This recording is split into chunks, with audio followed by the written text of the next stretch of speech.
This is Democracy Now!, democracynow.org, The War and Peace Report. I'm Amy Goodman. In North Carolina, the American Civil Liberties Unions filed a lawsuit challenging a sweeping new law banning local governments from passing laws prohibiting discrimination against LGBT people in public accommodations. The law, known as House Bill 2, commonly called the Bathroom Bill, is widely considered to be the most wide-ranging anti-transgender law to take effect this year. Introduced after the city of Charlotte in North Carolina passed its own ordinance seeking to protect the right of transgender people to use the bathroom that matches their gender identity.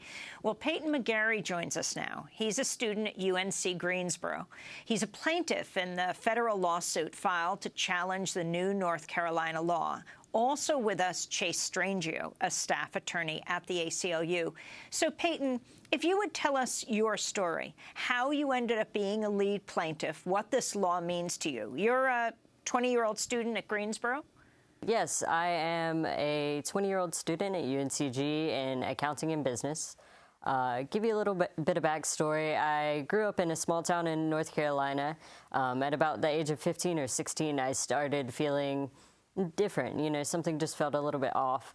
I started coming out to my family, my friends, and seeing a therapist based on, like, gender and all that good stuff at 17 years old, and started hormone replacement therapy at 18 years old, sorry. And here we are. So it means a lot to me that this lawsuit is taking place just because of my own experiences with opposition to my gender. And I've experienced a lot of just distressing discrimination in North Carolina, and I can't believe that we're passing laws now that actually not only enable it, but in some cases require it. Payton, can you talk about how HB2 will affect you directly? Well, first and foremost, I mean, everybody calls this the bathroom bill, so let's go ahead and get that out of the way. It's requiring me to use the female restroom, is essentially what's happening. And this is distressing because I used the female restroom until it was not feasible for me to, until I was getting pushed, shoved, slapped, screamed at every time I went into a female bathroom. So now it's putting me in a tough situation because it's putting me in a situation where I have to choose between going into this distressing situation where I know harm to my well-being could come. You know, I could be screamed at, I could be shoved, slapped, beaten to a pulp, essentially, or I can break the law, and that's not who I am as a person. More so than that, though, by excluding LGBT from your discrimination ordinance, which is now the statewide discrimination ordinance, you're allowing that kind of discrimination to take place that already takes place in so many places. You know, I could be kicked out of my housing. I could be fired from a job. I've already been denied employment before this law passed, and now people know that it's legal. So what adverse effects will that have on my life and the lives of so many other LGBTQ students or just people in general? After HB2 was passed, the North Carolina governor, Governor McCrorys, said he signed the bill to, quote, stop the breach of basic privacy and etiquette, ensure privacy in bathrooms and locker rooms. If you could speak to the governor directly, what would you tell him? I would tell him to go speak to the professionals in this field, go speak to people who study gender and sexuality and study these types of things, and maybe have a little bit of empathy. Go talk to the community. Go talk to the people who suffer directly from this bill, which was based largely upon the idea that I, as a transgender person, can cause harm to somebody else in a bathroom just by simply being there, which is it's a hurtful and unfounded statement based on bias and animosity towards the LGBT community in North Carolina. So I would tell them, learn a little bit about these issues, learn a little bit about who we are as a people, and learn a little bit more about our background and the things that we go through. So, Payton, when you describe being harassed and kicked and beaten trying to go into a women's room because, well, now that's the law, that you must go into a women's bathroom, what are people saying to you?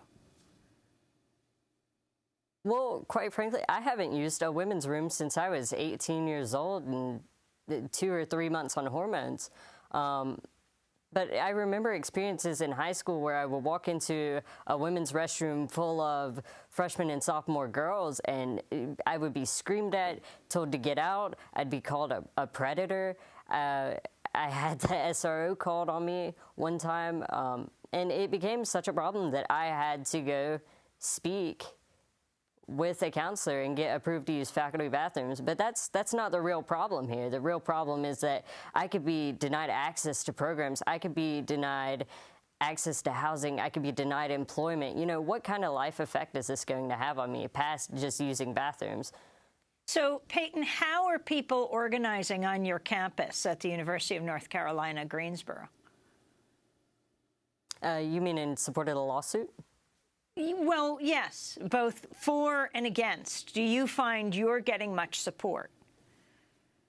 I have gotten nothing but overwhelming support from my campus. Several administrators have emailed me saying, if there's anything I can do, if there's anything you need, let me know. I've been approached by many students who tell me that they are extremely proud of what I'm doing. All of my professors have had nothing but gratitude, and they're very thankful that somebody is standing up for the rights of an already marginalized group in North Carolina. So, Chase Strangio, what do you tell trans people to do right now? You're a lawyer. You're with the ACLU. Yes, you're part of this lawsuit against the state. But what should Payton do? What's your advice? I mean, I think first and foremost, I tell Payton and other people how courageous they are for standing up and living their truth and continuing to tell stories. And we believe that this law is unconstitutional and that it violates at least 12 federal laws. And so our position is that, you know, of course, first and foremost, trans people should do what is safest for them, because it doesn't matter to some people that a law may be unconstitutional. So people should act in the safest manner for their safety. But at the same time, we believe that people should go about living their lives because, you know, it is already illegal to discriminate in employment under federal law. It is already illegal to discriminate in housing against trans people under federal law. All of these prohibitions on sex discrimination. So even though there are no explicit protections, and even though North Carolina is trying to take away rights from LGBT people, federal law and the Constitution continues to protect us, and we will continue to fight for people in all of the different circumstances of their lives. Would a police officer have a right to say, if you were going into the men's bathroom, pull your pants down? I mean, you know, I would think not. But again, we know that the police do many things that they are not entitled by the Constitution to do. And I think one of the things that is concerning about this law is that it authorizes even worse behavior where we know there is bad behavior and bad actors already when it comes to trans people. So it is concerning. Do we want a society where people are forced to undergo genital inspections or have to carry their birth certificates around, or if you don't look feminine enough or masculine enough, you're going to have to prove what your body characteristics are? I don't think we want that, and I don't think lawmakers are thinking this through. On Monday, another one of the co-plaintiffs in the ACLU lawsuit, transgender rights activist Joaquin Carcaño, spoke out against HB2. Yes, I'm a transgender man, but I am a man. My family, my friends, my coworkers, and many more in the state affirm my male identity. That is not something that can be stripped away by a bill such as this. But what has been attacked is a basic right, a right to feel protected and safe. As a male, I use the men's restroom as I should. And through this bill, I have been denied a fundamental right that impacts me and many more in the state multiple times a day in our place of work and daily life. So that's transgender rights activist Joaquin Carcaño speaking out against HB2. You represent him, Chase Strangio. What's his story? So Joaquin, like Payton, is a plaintiff in our lawsuit against challenging the constitutionality of HB2, and he is a transgender man. He works at the University of North Carolina at Chapel Hill in the HIV services program. Actually works on behalf of the transgender community, and he's a man. He has been using the men's restroom for years, and this law is now all of a sudden telling him, like it's telling Payton, that he has to use the women's restroom. So he's fighting back as part of this lawsuit, and also part of the public conversation in which all the trans folks are standing up, where they're able to say, this is who we are not scary, there is no public threat to anybody by allowing us to exist in public life. Payton McCrorys, did you go to the HB2 hearing when it was before the North Carolina legislature? No, ma'am. I did follow it online, though. Uh-huh. And what was your response? And what would you have said if you were there? Who testified? I am not sure that I remember any names. I remember a lot of harmful rhetoric. I didn't get to see everything that was said, but what I did see was very disappointing in terms of just being inclusive of the LGBT community. Chase Strangio, can you talk about how the hearing took place? We, when you were last here, talked about the South Dakota legislature, and ultimately, under enormous pressure, the governor vetoed that bill, but what didn't happen in North Carolina. Yeah, I mean, I think what's important about what happened at the North Carolina General Assembly is that they completely rushed it through. You had, sessions that lasted a day in which a bill went through committee on both sides and to the floor. They allowed only 5 people on each side to testify.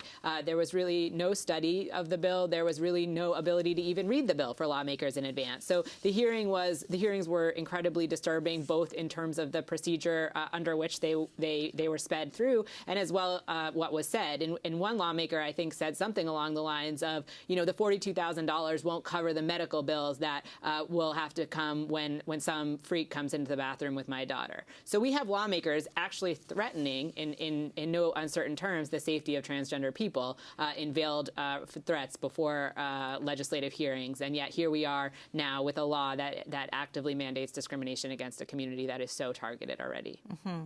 So what about the movement, Payton McCrorys? Do you feel that there is a movement that has coalesced around what has taken place, maybe taking many people, surprising many people, since it happened so quickly?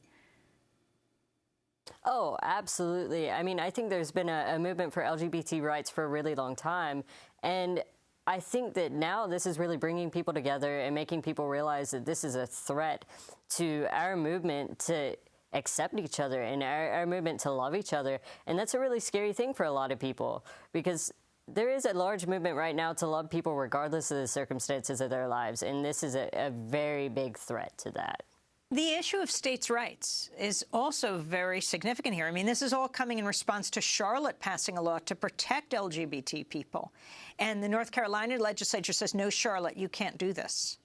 Yeah, I mean, I think one of the things I heard over and over again in Tennessee, for example, from conservative lawmakers is that this type of legislation that is incredibly far-reaching in scope and is trying to stop what local school boards and local cities are trying to do for their local government is counter to many conservative principles, and yet is being pushed forth by Republican lawmakers. And I think there's reasons to be concerned about the impact of this across the board. But again, there is such an opportunity here to fight back against what we're seeing in states across the country and tell North Carolina that we will follow through on the threats, we'll follow through on the threats of litigation, and businesses will pull their business from that state. Chase Strangio, as we wrap up, Governor McCrorys' press secretary, spokesperson Graham Wilson said, the governor looks forward to cheering for the UNC Tar Heels and the NCAA Final Four being played in Houston, a city that defeated a similar bathroom ordinance referendum last year with over 61% of the vote. He did say that, and I think, if he felt compelled to make a statement like that, then he is, of course, entitled to that. I think what it shows is that he doesn't understand the scope of the law that he is responsible for passing and signing into law.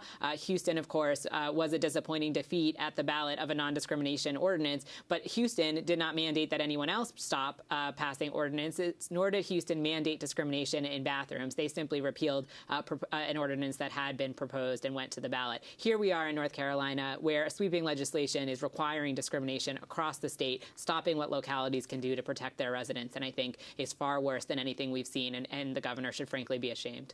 It's interesting that HB2 is also the name of a law that's now before the Supreme Court that has to do with choice, an anti-abortion law from Texas. Yeah, I mean, I think one of the things that, of course, is alarming about all of this are the same lawmakers that are claiming that the purpose of these laws is to protect cisgender women in a variety of ways, or non-transgender women, are the same lawmakers that are working very, very hard to take away the ability of non-transgender women and transgender men to access the health care that they need. So it's really hard to take seriously the claim that this is about anyone's safety. I want to thank you both for being with us. Chase Strangio, staff attorney at the ACLU, and Payton McCrorys, plaintiff in the federal lawsuit filed this week to challenge the new North Carolina law HB2, known as the bathroom bill. This is Democracy Now! I'm Amy Goodman. To see part 1 of this conversation, go to democracynow.org. Thanks so much for joining us.